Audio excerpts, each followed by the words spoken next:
ছায়া, তুই বৃষ্টির দিনের ছড়া জানিস? না বাবু, আমি তো জানি না। এ হে, কি যে বলিস! এত বড় ধামড়ি মেয়ে হয়ে গেলি, এখনো বৃষ্টির ছড়া পারিস না? তুমি বলে দাও না বাবু। তবে শোন, আয় বৃষ্টি ঝেপে, ধান দেব মেপে। আর একটা শোনাও না বাবু। বৃষ্টি পড়ে টাপুর টুপুর, নদী এলো বান, আমাদের ছায়ার বিয়ে হবে, করব মজা ফান। বৃষ্টি সেই কখন থেকে শুরু হয়েছে, থামার নাম মাত্র নেই। এদিকে যে অনেক ক্ষুধা লেগে গেছে। হ্যাঁ রে বাবু, আমারও অনেক বেশি ক্ষুধা পেয়েছে। দাঁড়া দেখি মা কি করে। মা, ও মা। হ্যাঁ রে মা, বল। আমাদের তো খুব খিদে পেয়েছে মা। আর একটু বস মা, রান্না প্রায় হয়ে গেছে, বৃষ্টি থামলেই খেতে দিচ্ছি। ও মা, এটা দেখছি খিচুড়ি রান্না করেছো। হ্যাঁ রে মা, বৃষ্টির দিনে গরম গরম খিচুড়ি রান্না করলাম। নে নে, খেয়ে নে। শুধু খিচুড়ি রান্না করেছো মা? ঘরে যে কিছুই নেই রে মা। এই শুধু খিচুড়ি আমার খেতে ভালো লাগে না মা। এখন খেয়ে নে মা, রাতে বাবুদের বাড়িতে রান্না করে বড় মাছ নিয়ে আসবো, কেমন?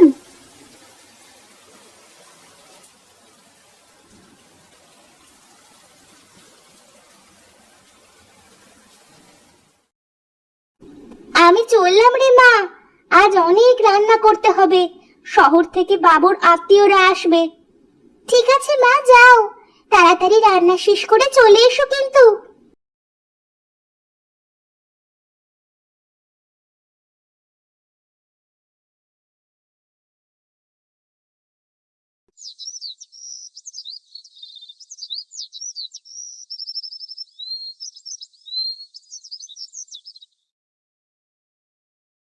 তোমার এখন আসবার সময় হলো লক্ষ্মী।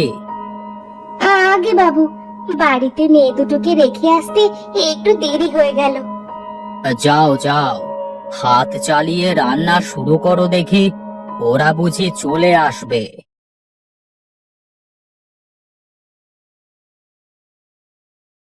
ওই দেখা যায় তাল গাছ, ওই আমাদের গাঁ। বাহ, তুই তো বেশ ভালোই ছড়া পড়তে শিখে গেছিস। বুবু, আমার না ইলিশ মাছ খেতে খুব ইচ্ছে করছে। ইলিশ মাছ? সে তো অনেক দাম রে। আচ্ছা, আজকে মা বাড়িতে আসুক, আমি বলবো নে। ঠিক আছে বুবু।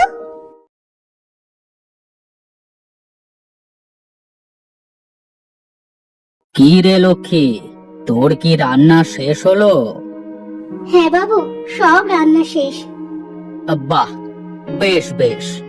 শোন, যাবার সময় তোর মেয়ের জন্য কিছু নিয়ে যাস। ঠিক আছে বাবু।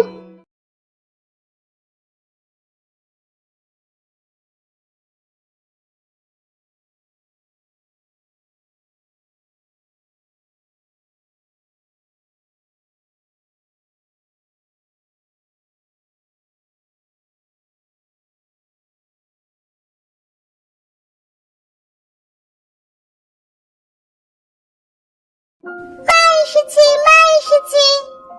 আয় মা, ঘরে চল, তোদের জন্য খাবার নিয়ে এসেছি।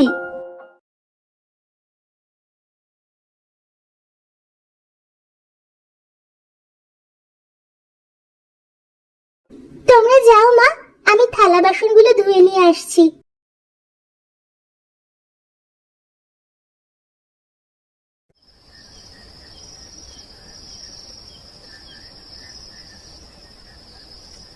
এই কত বড় মাছ মা! এত বড় মাছ আগে আমি কখনোই দেখিনি। আজ বাবু শহর থেকে অনেক আত্মীয় আসবে, তাই বড় বড় মাছ রান্না করেছি।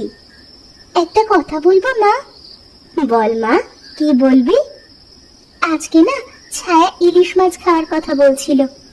হ্যাঁ মা, আমার না বৃষ্টির দিনে খিচুড়ির সাথে ইলিশ মাছ ভাজা খেতে মনে যাচ্ছিল। ইলিশ মাছের তো অনেক দাম রে মা। আচ্ছা, আমি বাবুকে বলে দেখব।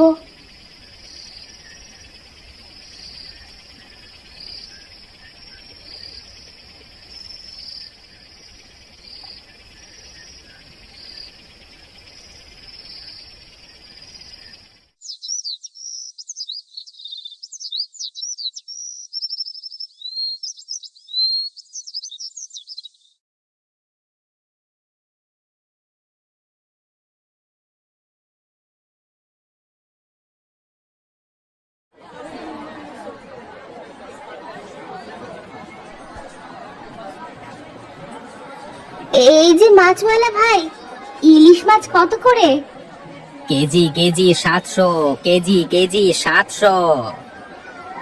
আচ্ছা ভাই, আমাকে কেটে 2-3 পিস মাছ দেওয়া যাবে না? না না, এ মাছ কেটে বিক্রি করা যাবে না, এত দামের মাছ।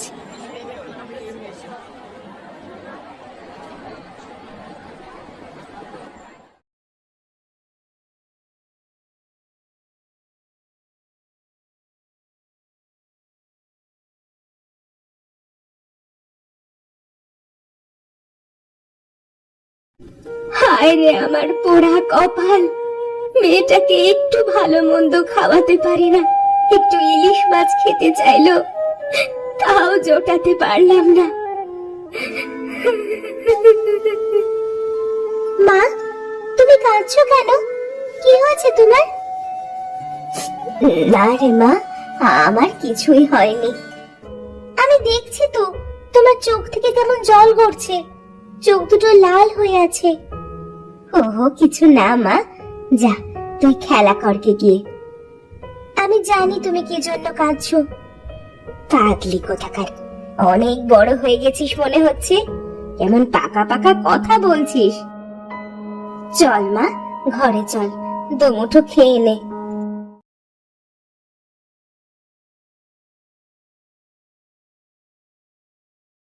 কি রে লক্ষ্মী, তোর শরীর ঠিক আছে তো? আগে কর্তা মশাই, ঠিক আছে। তোর মেয়ে ঠিক আছে তো? অনেক দিন ওকে দেখি না। মায়া, ও ভালো আছে। তা মেয়ের দিকে একটু ভালো করে খেয়াল রাখিস, মানুষের মতো মানুষ করবার চেষ্টা করিস, কেমন? গরিবের আবার সাধ্য কি বাবু মানুষের মতো মানুষ হবার? ওরে পাগলি, সবারই যে বাঁচার প্রয়োজন আছে। না বাবু, গরিবের শুধু ধুকে ধুকে মরার কথা। কান্না করিস নে পাগলি, তোর কিছু লাগলে তুই শুধু আমাকে বলবি, কেমন?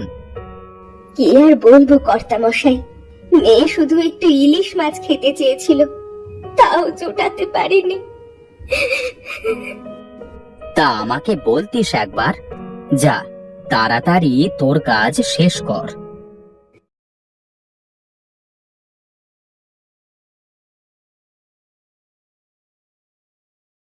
কেন যে এই অসময়ে শরীর খারাপ হলো?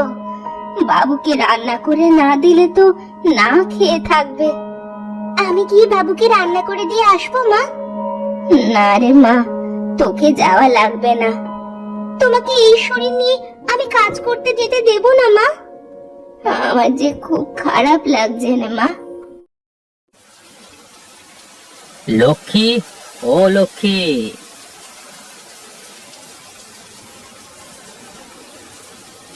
হে কি বাবু, আপনি আমাদের বাড়িতে?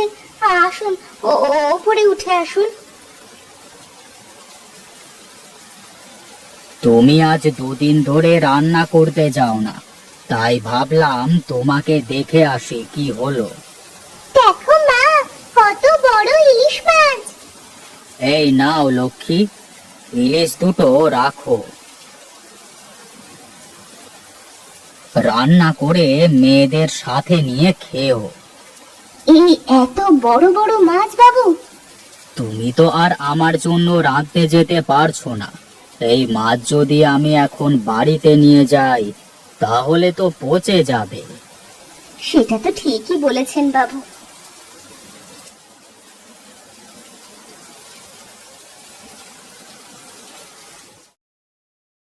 কত বড় ইলিশ মাছ!